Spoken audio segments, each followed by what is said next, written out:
the Muslim Women Protection of Rights on Divorce Act 1986, which denied, it's very important, it denied Muslim women their right to alimony. सामाजिक न्याय, महिला के लिए न्याय मिलना नहीं चाहिए, चाहे वो कोर्ट में से आता है या कुछ और जगह से आता है, हम कानून से उनको नकार देंगे।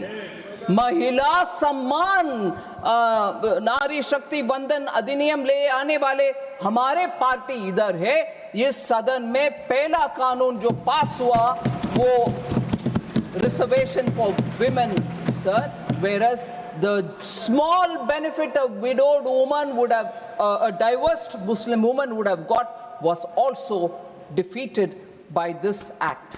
The constitutional amendment which the Congress party brought in 1986. So my test again, sir, neither Samajik Nyay, nor Arthik Nyay, nor the process, nor the constitutional spirit, nothing of this was respected. And each time the Congress brazenly, only to help the family, the dynasty, kept amending the constitution, and this is how far they went, even if it affects any particular women who desperately needed the benefit. Sir, I'll come again to one more, the emergency, where that one important touchstone, the process, was completely violated. On 18th December 1976, the then President gave his assent to the Constitution 42nd Amendment Act.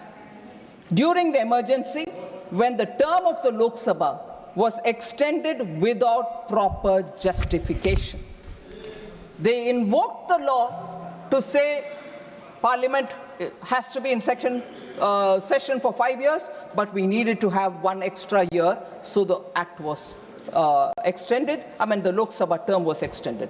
And in that extended term, when the entire opposition was put to jail, there was nobody there, and entire opposition was in the jail, then comes constitutional amendment, sir.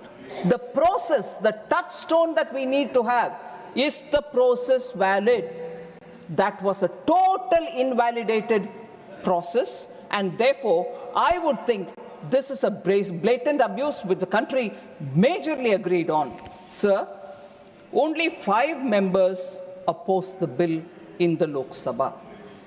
There was none in the opposition in the Rajya Sabha to oppose it. Imagine, constitutional amendment being passed, entire opposition in the jail. In the Lok Sabha, only 5 people are there to oppose it, even some coming from their own party. And in the Rajya Sabha, no opposition. But constitutional amendment, changing the preamble itself happens.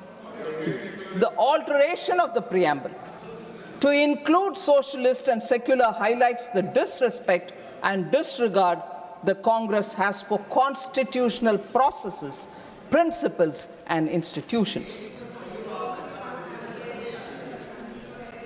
Sir, the amendments were not about strengthening democracy, sir, but protecting those in power. Again, the process is used for strengthening the family. Sir, Baba Saheb Ambedkar had argued, and I quote, talking about whether the word secularism, talking about whether the word socialism should be included in the Constitution.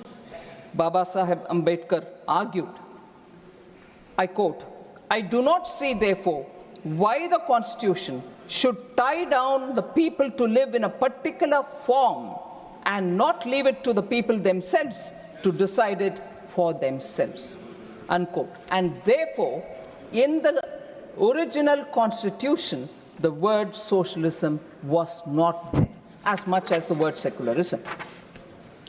So 21 MPs, all opposition, belonging to all opposition parties, were held in jail. Manya Advani ji, Manya Atal ji were all in jail under Preventive Detention Law, Maintenance of Internal Security Act 1971, the infamous MISA, and I know of political leaders who have chosen to have their children named after Misa to remember those black days. And now they wouldn't even mind having alliance with them. Sir, all these together turned the Constitution into a qualitatively different text from what it was originally as adopted in November 26. So I'd just like to come here for one observation. Opposition member, respected Jairam Rameshji, refers to the work of Granville Austin with a left-handed compliment saying, we read it, but does anyone in the ruling party read it? Sir, and he says, masterly book. Yes, masterly book. He tells the full story of the amendment carried out till 1980. So I'm starting from 51, and I'm also going on that journey, talking about amendments, their purpose, their intent, their process. Now, since Jairam Ramesh has mentioned it, and there is some Granville Austin's line that I like to quote back to him. Sir, emergency, 42nd Amendment Act, the landmark Keshwananda Bharati case of 1973, the basic structure, doctrine, whole lot of things. In the words of that masterly Granville Austin, I quote, sir, the important constitutional development of the emergency, other than its very imposition, was the enactment of the 42nd Amendment. Austin says this.